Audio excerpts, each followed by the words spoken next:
remember we met. I can tell by your smile.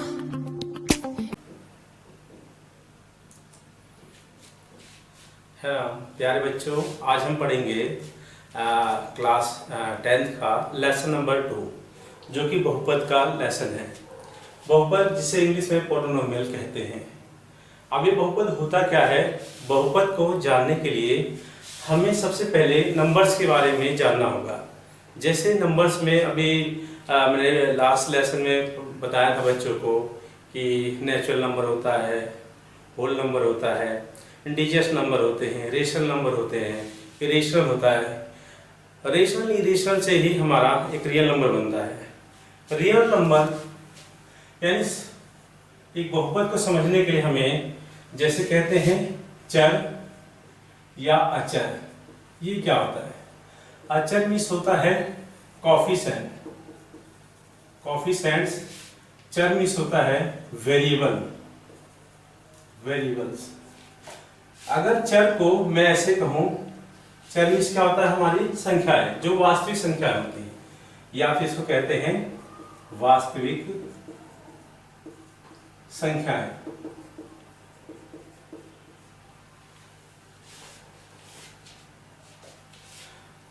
चर और अचर। अचर मीन्स कोई भी संख्या, वास्तविक संख्या मीन्स क्या हो सकता है? कोई भी बड़े बड़े संख्या। अब ये कोई भी संख्या क्या हो सकती है? भाई मैंने आपको बताया है कि पूर्ण संख्या, प्राकृत संख्या, हमारी पूर्णांक संख्या, ठीक है, ये सारी परिमेय संख्या, परिमेय सब। जैसे मान लो 1 आ सकता है, बिल्कुल जी। 2 आ सकता है, बिल्कुल। अपोन की कोई नंबर जी, ठीक है। क्या 0 आ सकता है? बिल्कुल आएगा। माइनस का नंबर आ सकता है, ठीक है। कुछ भी अपोन में हो, रूट का बिल्कुल आ सकता है, ठीक है, etc। तो ये सारे हमारे क्या है? ये अचर होंगे, ठीक है। अचर यानी वास्तविक संख्या, जिसे रियल नंबर भी कहते हैं। यानी इसमें कोई भी संख्या हमारी आ सकती है। ये एग्जाम्पल है इनका। तो अब चर क्या होता है? चर का मतलब इंग्लिश के जो नंबर होते हैं, जैसे PQRS या XY या ABCD से लेके Z तक कोई भी नंबर जो हम अपने बहुपद के लिए प्रेजेंट करते हैं। जैसे चर में हम कुछ भी ले सकते हैं, X, Y, Z इस टाइप से, या P, Q, R इस टाइप से, या हम A कहें B, C, D, Z तक कोई भी ले सकते हैं। यानी हमारा ये चर।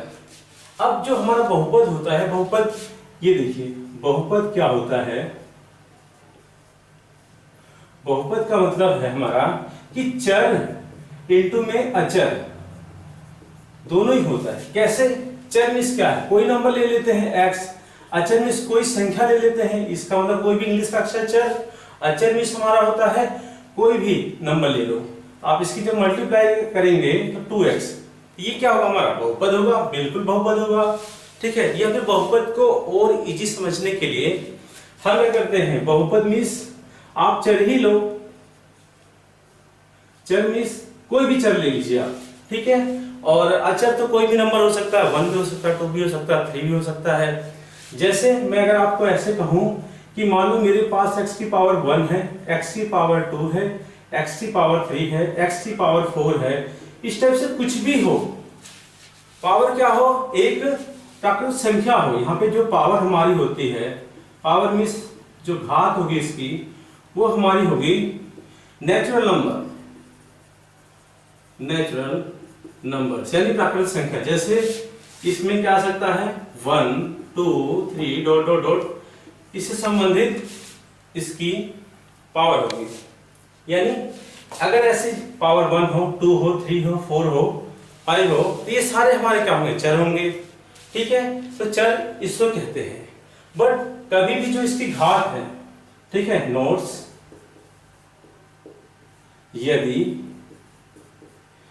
ठीक है, यदि इसी x की पावर अगर क्या हो? माइनस में हो, जिसको हम ये भी कहते हैं, ठीक है, ये, या इसकी पावर ऐसे हो, ठीक है, या फिर ऐसे आ जाए, रूट में आ जाए, ठीक है, ऐसे आ जाए हो, तो यह क्या है? बहुपद नहीं होगा, बहुपद नहीं होगा। ठीक है, बहुपद के लिए पावर 1 2 3 4 इस टाइप से होना चाहिए। ठीक है, माइनस में, अपोन में पावर, रूट में पावर को हम बहुपद नहीं कहेंगे।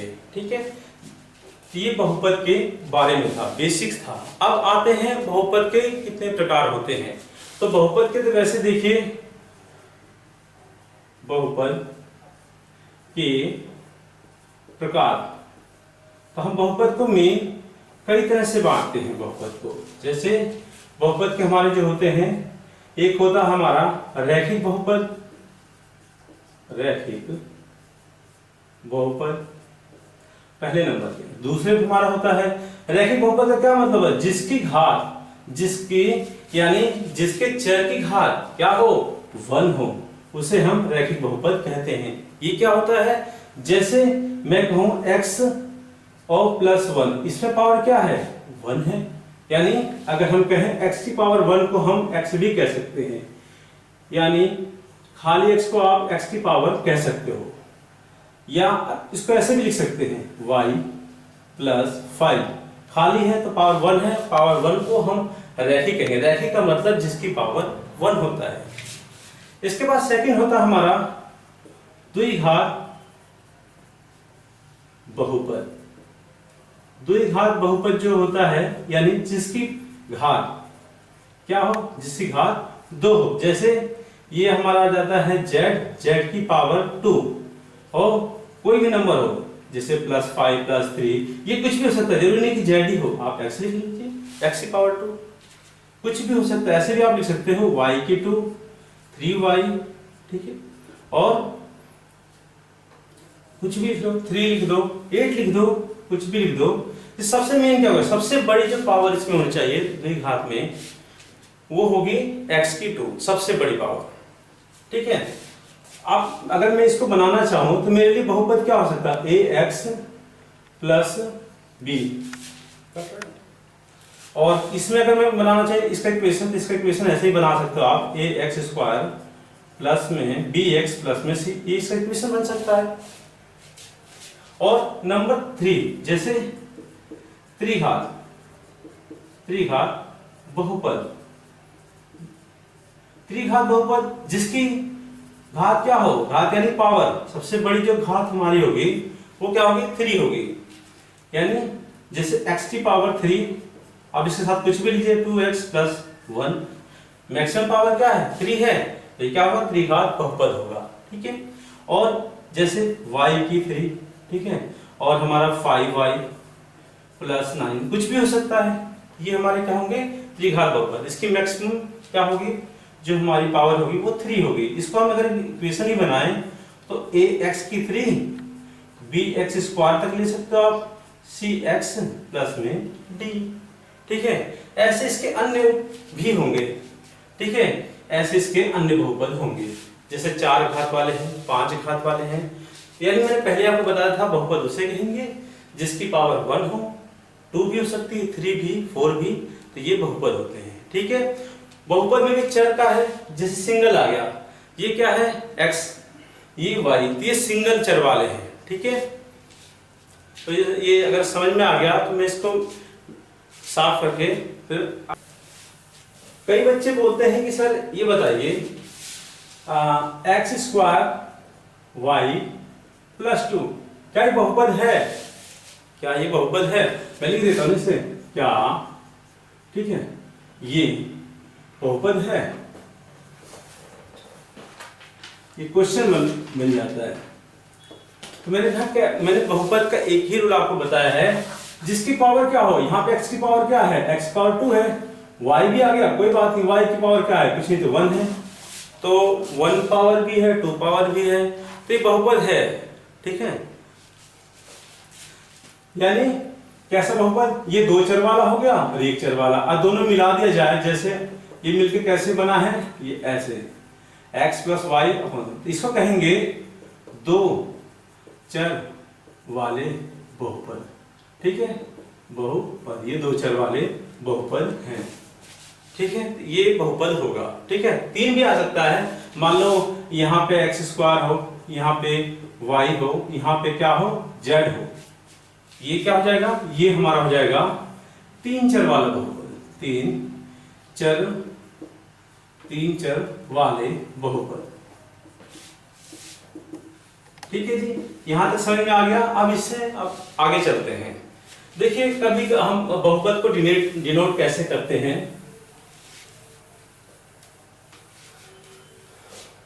देखो बहुपद मैंने भी आपको बताया ही है, बहुपद जो हमारा होता है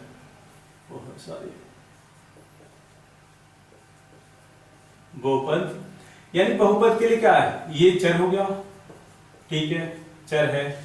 इसे बहुपद कैसे बनाएंगे, इसे x ले लीजिए आप और यहाँ p, ये क्या हो जाएगा, एक बहुपद का सिंबल हो जाएगा। कुछ भी लिख सकते हैं इसे, देखो जैसे px बराबर x स्क्वायर 2x प्लस में 3 हो गया बहुपद। ठीक है, क्योंकि मैक्सिमम पावर देखा जाता है, मैक्सिमम पावर 1 है, मैक्सिमम 1 2 3 कुछ भी हो सकता है, ये हमारा बहुपद हैगा। ठीक है बच्चों, यहाँ तक समझ में आ रहा है। और ये इसमें जो x है वो शो करता है चर, क्या चर है यहाँ पे जो चर है वो x है। क्या ऐसे भी हो सकता है बहुपद, py y की 3 2y, ठीक है 8, जी हाँ जी, ये भी बहुपद का साइन है, यानी ये बहुपद ये है, यानी इसके इक्वल में ये दे रखा है, बहुपद की वैल्यू ये है। क्या ये इसमें चर क्या होगा, इसमें चर हमारा y होगा। ठीक है, यानी बहुपद फिर भी मैं पहले भी आपको ये बताया कि बहुपद जिसमें चर और अचर दोनों की मल्टीप्लाई होती है, यानी चर इनटू में अचर, ये हमारा क्या होता है, बहुपद होता है। ठीक है, चर जैसे कोई x ले लो, y ले लो, ये 5 ले लो, ये हमारा बहुपद हो गया। ठीक है जी, ऐसे हमारे बहुपद है। तो इससे आगे चलते हैं। ठीक है,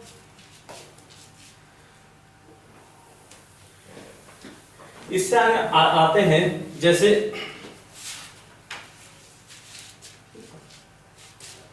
जैसे मैं आपको ग्राफ है ऐसे, इसे एक्स एक्सिस कहेंगे, डैश का मतलब नेगेटिव, और ये ओरिजिन होता है जिसे मूल बिंदु कहते हैं, ये y होगा और ये y डैश, यहाँ नेगेटिव का होता है, यहाँ पॉजिटिव का, और यहाँ पे नेगेटिव, यहाँ पॉजिटिव, चार। ठीक है, ये हमारे क्या होते हैं, एक्सिस होते हैं। इसको एक्स एक्सिस कहा जाता है, यानी इसको जो कहा जाएगा वो क्या कहा जाएगा, एक्स एक्स। इसको क्या कहा जाएगा, इसको कहा जाएगा वाई अक्ष, ये कहा जाएगा। अगर एक क्वेश्चन है बुक में, देखते हैं,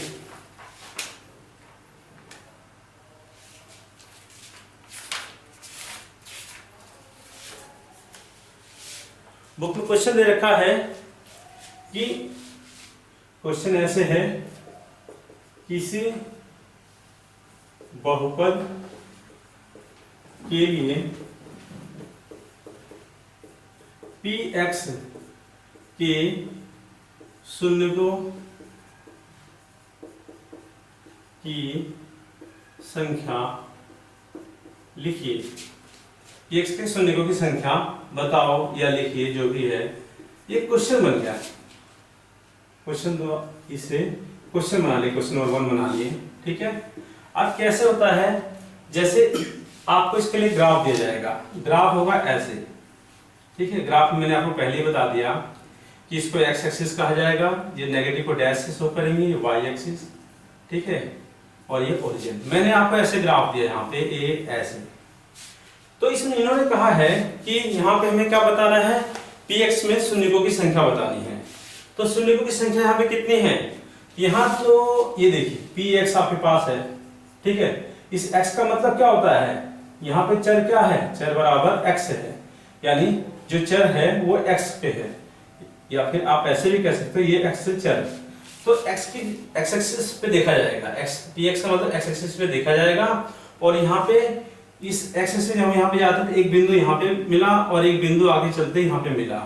तो यानी ये जो ग्राफ है, ये जो लाइन है, कर्व है, इसको दो बिंदुओं पर काटती है। तो दो बिंदु पे काटते तो शून्यकों की संख्या क्या, एक आंसर यहाँ पे आएगा और एक आंसर यहाँ पे आएगा। इसी आंसर को हम क्या बोलते हैं, शून्य बोलते हैं। तो ये जो आएगा, यानी यहाँ पे अगर मैं लिखूं आंसर में, तो मैं लिख सकता हूं यहाँ पे कि यहाँ शून्यकों की संख्या, शून्यकों की संख्या क्या होगी, 1, एक बिंदु ये रहा, एक बिंदु ये रहा, तो कितने आएगी ज्यादा से ज्यादा, 2 संख्या, यानी यहाँ पे शून्यकों की संख्या 2 है। क्योंकि ये कौन सा एक्सिस है, एक्स एक्सिस, क्योंकि यहाँ पे क्या है, ये एक्स एक्सिस है, ठीक है, और ये पूरा हमारा क्या है, ग्राफ है। तो आप लिखेंगे क्योंकि ग्राफ एक्स अक्ष, क्योंकि ग्राफ एक्स अक्ष को एक ये रहा, एक ये रहा, यानी 2 बिंदु, ठीक है ना, 2 बिंदुओं पर काटती है, यानी ये इसका आंसर हो गया। यानी इसने पूछा है किसी बहुपद के लिए px के शून्यकों की संख्या बताओ। ये ग्राफ था और ग्राफ में हमने ये देखा, इसको थोड़ा छोटा कर लो, थोड़ा साफ सा दिखेगा। तो इसमें हमें शून्य की संख्या बतानी थी, तो जब यहाँ पे px लिखा हुआ है, x का मतलब x चर या फिर आप x अक्ष भी बोल सकते हैं, इसका यही मतलब है x अक्ष बोल दो आप, चर हटा दो, चर तो x तो है ही, तो इसका मतलब x अक्ष पर आपको देखना है, ठीक है। तो यहाँ पे एक बार यहाँ एक आपका बिंदु यहाँ है, एक बिंदु यहाँ है, यानी इसके 2 आंसर निकलेंगे, इसीलिए यहाँ पे शून्यकों की संख्या 2 है, क्योंकि ये जो ग्राफ है, ग्राफ x अक्ष को 2 बिंदुओं पर काटती है, ठीक है। ऐसे क्वेश्चन और लेते हैं, देखो जैसे इसी ग्राफ में मैंने एक ये लिया, वैसे ही सेम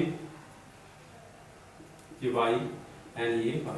अब मैंने आपको यहाँ पे ऐसे लिखा, ऐसे, तो मुझे क्या बताना था, यही क्वेश्चन नंबर मैंने सेकंड बना दिया, यानी किसी बहुपद के लिए px के शून्यकों की संख्या बताइए। तो यहाँ पे क्या है, फिर px पूछा है आपसे, px का मतलब x अक्ष पर होता है, यानी x अक्ष पे आप जाओगे कितने बिंदु आपको मिलेंगे, एक बिंदु यहाँ मिल जाएगा, दूसरा बिंदु यहाँ, तीसरा बिंदु आपको यहाँ, चौथा यहाँ और पांचवा यहाँ आपको मिल जाएगा। तो एक बिंदु, 2 बिंदु, 3 बिंदु, 4 बिंदु, 5 बिंदु, तो यहाँ पे शून्यकों की संख्या क्या 5 हो जाएगी, क्योंकि यहाँ पे कितनी संख्या हमारी हो गई, 5 हो गई, क्योंकि ग्राफ एक्स अक्ष को कितने पे 1 2 3 4 5 बिंदु पर काटता है, कितने पे जी 5 बिंदु पे काटता है, 5 बिंदु पर काटता है या काटती है, ठीक है। तो ये होगा ग्राफ कैसे बन सकता है, देखो मान लो अभी एग्जाम में एक क्वेश्चन आया था, उसे बच्चे बता नहीं पाए थे, और वो कैसा था,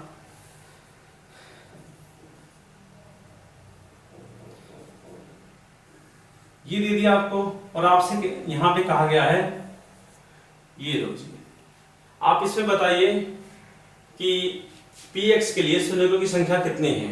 तो px के लिए मैंने आपको यही रूल बताया है कि x का मतलब होता है x अक्ष पर, तो यानी x अक्ष पर क्या है, x अक्ष पर यहाँ पे देखते कहाँ पे कट बिंदु है, तो यहाँ पे हमने पूरे पे देखा ये लाइन कहीं भी टच नहीं करती है, अगर टच नहीं करेगी तो आंसर नहीं आएगा, अगर एक जगह टच करे तो आंसर 1 होगा, तो शून्यकों की संख्या भी हमारी 1 होगी। यहाँ पे टच ही नहीं किया तो शून्यकों की संख्या क्या हो जाएगी, यहाँ पे 0 हो जाएगी, और ये x अक्ष को प्रतिच्छेद नहीं करता है, ये x अक्ष को किसी भी बिंदु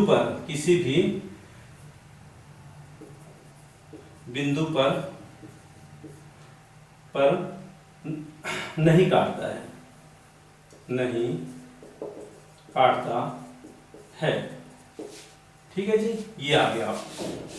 अगर मान लो मैं इसी को एक क्वेश्चन और बनाऊं, क्वेश्चन नंबर 3 मैंने ऐसे बनाया, किसी बहुपद के लिए py शून्यकों की संख्या बताओ। अब मैंने आपके लिए ग्राफ ऐसे बनाया, ठीक है, ग्राफ कैसे बनाया जी, ये x डेक्स नेगेटिव, ये हमारा ये y यानी y dash x x dash, ये ओरिजिन बिंदु यानी मूल बिंदु है। अब मैंने आपके लिए ग्राफ ऐसे बनाया, ठीक है। अब आपको इसमें बताना है किसी बहुपद के लिए py के शून्यकों की संख्या बताओ। py मींस क्या होगा, फिर तो यहाँ चेंज हो जाएगा, पिछला क्वेश्चन px का था, यहाँ py है, तो कहाँ पे देखेंगे, इस y का मतलब yx पे देखोगे आप, तो yx पे यहाँ पे जब हम यहाँ पे गए तो यहाँ पे हमने ये देखा, इस लाइन को देखेंगे, yx का मतलब क्या हो गया यहाँ पे, वाई लाइन को देखेंगे यानी वाई एक्स को देखेंगे। वाई एक्स पे यहाँ पे कट होता है, यहाँ पे कितना एक ही कट होता है, यानी एक बिंदु यहाँ बन जाएगा। तो एक बिंदु का मतलब एक अंश है, यानी यहाँ पे शून्य की संख्या कितनी हो जाएगी 1, क्योंकि अब यहाँ पे एक्सिस ही बदल गया। तो इस थ्योरी को ऐसे लिखेंगे क्योंकि ग्राफ वाई एक्स को, ठीक है ना, और केवल एक ही बिंदु, क्या है, केवल एक ही बिंदु पर काटता है या प्रतिच्छेद करता है। ठीक है, ये समझ में आया। एक क्वेश्चन नंबर 4 बना के देखते हैं, इसी पे ही सेम वाई एक्स का ही पूछा गया है। ठीक है, और कैसे पूछा गया है, अब की इसका इक्वेशन बदल दिया। इक्वेशन ऐसे है, ठीक है जी। अब इस पे देखिए, ये वाई एक्स है, शून्य की संख्या बतानी यहाँ पे, तो वाई एक्स पे हम देखेंगे, यानी पी वाई का मतलब वाई एक्सिस, यानी ऐसे। तो वाई एक्स पे देखो, एक तो ये हो गया, दूसरा ये, तीसरा ये, चौथा ये, तो कितने हो जाएंगे, यहाँ पे शून्यों की संख्या क्या हो जाएगी 4, क्योंकि ग्राफ वाई एक्स मतलब वाई वाली एक्स इसको कहेंगे, वो कितने बिंदु पे करेगा, तो इसको कितना 1 2 3 4, तो 4 बिंदु पर काटता है। ठीक है, इसलिए शून्य की संख्या 4 होगी। ठीक है, तो ऐसे आप 2.1 एक्सरसाइज, यानी यहां से एक्सरसाइज नंबर आप 2.1 आप इसको पूरी की पूरी एक्सरसाइज आप